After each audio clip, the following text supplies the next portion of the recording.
문재인 대통령이 취임한 지 열흘가량이 지났습니다. 문 대통령은 취임 직후부터 격식을 깬 소탈하고 낮은 행보로 화제를 낳았는데요. 동시에 업무 지시 등의 형식을 통해 현안에 대한 입장도 명확하게 밝혀 눈길을 끌었습니다. 문재인 정부의 향후 좌표를 제시하고 있다는 평가도 나오고 있는데요. 이번 주 여의도 독집회에서는 메시지로 본 문재인 정부의 국정 키워드를 김남권 기자가 짚어봤습니다.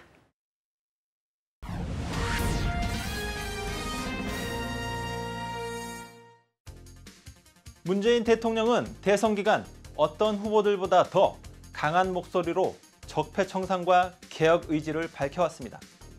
이 때문에 문 대통령은 취임 이후 열흘간 관련 메시지를 적극적으로 발신했습니다.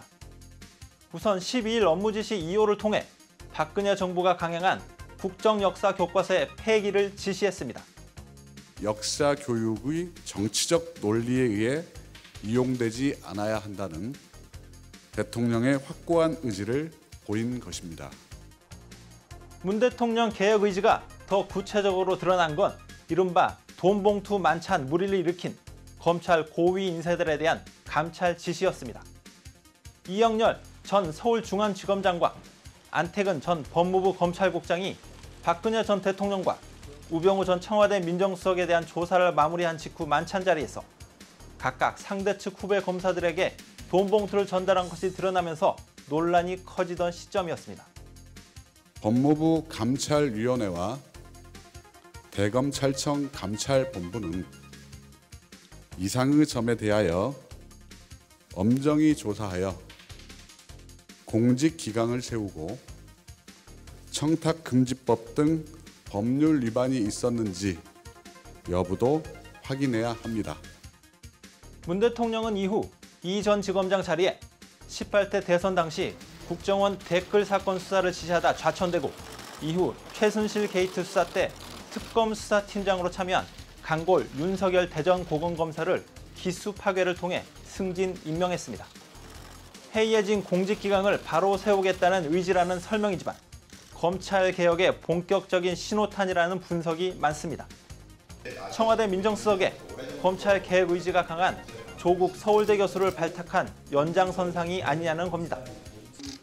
문 대통령은 대선 후보 당시부터 검찰을 정치검찰로 칭하며 최우선 적폐청산 대상으로 꼽아 고강도 개혁을 예고한 바 있습니다.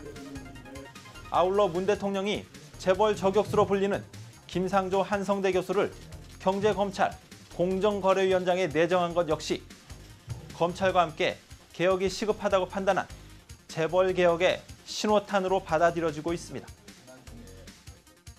문 대통령은 업무 지시를 통해 5.18 민주화운동 기념식에서 님을 위한 행진곡 제창을 지시한 데 이어 기념식에도 참석했습니다. 기념사를 통해 광주 민주화운동 당시에 발포의 진상과 책임을 반드시 규명하겠다고 약속했습니다. 완전한 진상규명은 결코 진보와 보수의 문제가 아닙니다. 상식과 정의의 문제입니다. 이와 동시에 문 대통령은 통합을 호소하는 메시지도 발신했습니다. 아픔을 딛고 광주가 먼저 정의로운 국민 통합에 앞장서 주십시오.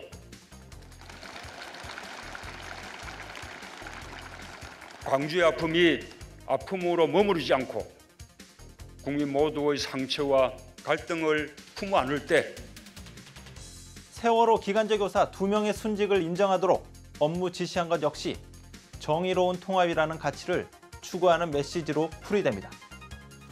문 대통령은 대선 기간에도 무턱대고 모든 것을 끌어안는 묻지마 통합이 아닌 불공정과 불평등을 제거한 뒤 하나가 되는 정의로운 통합을 강조해 왔습니다.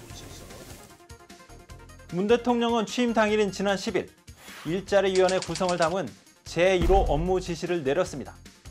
국회에서 약식 취임식을 가진 지 불과 3시간여 만입니다. 경제부총리에게 일자리 창출 개선 방안을 수립해 보고하도록 주문했고 고용노동부 장관에게는 대통령 직속 일자리위원회 구성을 준비하도록 지시했습니다. 대선 기간 일자리 대통령을 최우선으로 내세운 데 따른 후속 조치이자 일자리가 새 정부 제1의 국정과제임을 강조한 겁니다. 첫 외부 공식 일정으로 인천공항공사를 찾아 공공부문 비정규직 제로화를 선언한 것도 같은 맥락으로 해석됩니다. 지난 15일에는 업무 지시 3호를 통해 미세먼지 감축을 위한 응급 대책으로 30년 이상 된 노후 석탄 화력 발전소를 일시 가동 중단 지시했습니다.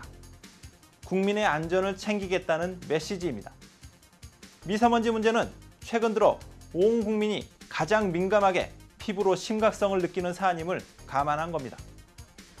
지금 전국에 초중고등학교가 11,000개가 넘거든요. 학교마다 가림 미세먼지 측정기를 다 설치하려고 합니다. 다 설치하려면 한 600억 정도 예산이 소요되는데 그런 예산을 소요 다 들여서라도 전국의 모든 학교마다 가림 미세 농도 측정기를 설치하고 문재인 대통령 취임 후 가장 인상적 행보는 검찰개혁 등 적폐청산이나 개혁이라는 의견이 가장 많았다는 여론조사 결과가 나왔습니다. 2위는 각국 정상들과의 통화 등 외교안보적 리더십이었고 세월호 기간제 교사 순직 인정 등 사회통합적 결정과 일자리위원회 등 민생경제 회복 의지 순이었다고 합니다. 대통령이 1호, 2호 형식으로 이름을 붙여 업무 지시를 공개하는 것이나 각종 논란에 신속한 대처를 지시한 것, 그만큼 집권 초가 중차대한 시기임을 감안한 것으로 보입니다. 여기에 인수위도 없이 바로 국정을 운영하는 상황에 대한 우려가 엄존하는 상황에서 준비된 대통령으로서 국정 운영에 차질 없이 임하고 있다는 자신감으로도 해석됩니다. 탄핵 정국을 거치면서 우리 사회 곳곳에 비정상적 관행과 부조리에 대한 국민들의 비판 목소리가 그 어느 때보다 높아졌습니다. 문 대통령이 발신하는 메시지가 국민이 변화를 체감할 수 있는 의미 있는 결과물로 이어지기를 기대해 봅니다. 지금까지 여의도 족집게였습니다.